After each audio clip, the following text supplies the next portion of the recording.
Andrew Tate calls himself a Stoic. But what if I told you, the man who preaches dominance, luxury, and ego has misunderstood everything Marcus Aurelius stood for? This isn't an attack.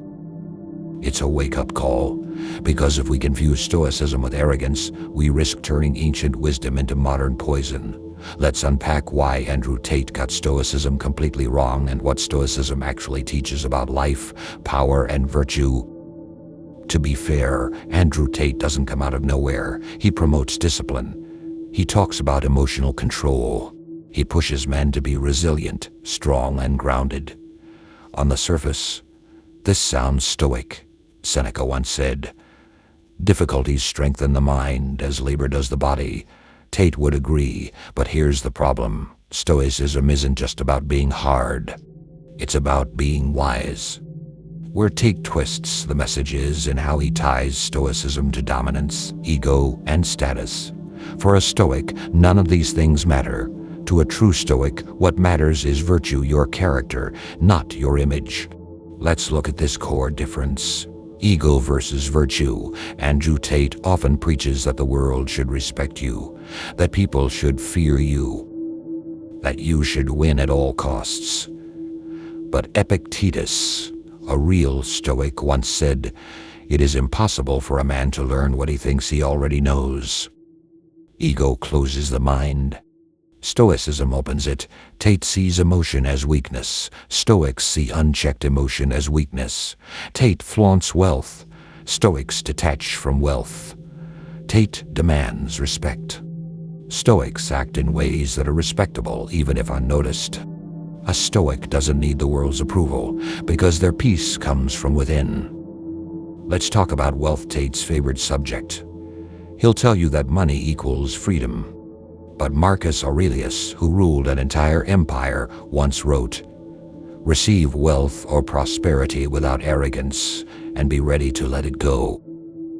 True Stoicism sees money as indifferent, neither good nor bad.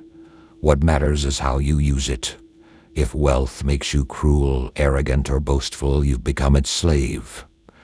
Tate might say he owns his success, but a Stoic would ask, does your success own you? Tate equates masculinity with dominance, with being top G.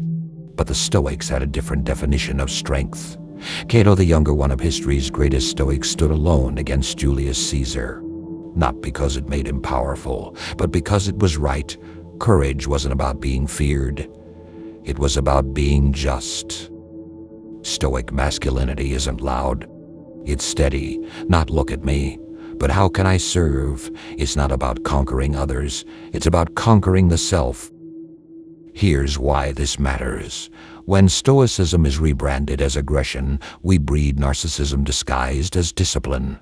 We teach young men that being cold means being strong.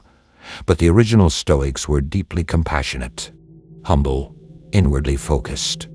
We're raising a generation that thinks apathy is strength and vulnerability is weakness. But Marcus Aurelius cried for his people. Epictetus counseled compassion. Seneca believed in service.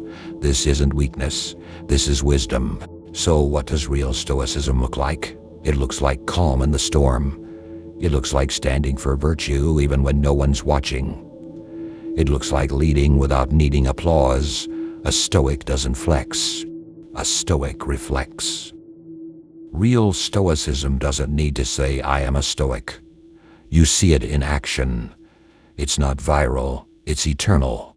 Andrew Tate has built an empire, but Marcus Aurelius ruled one and chose to serve instead of dominate. The difference?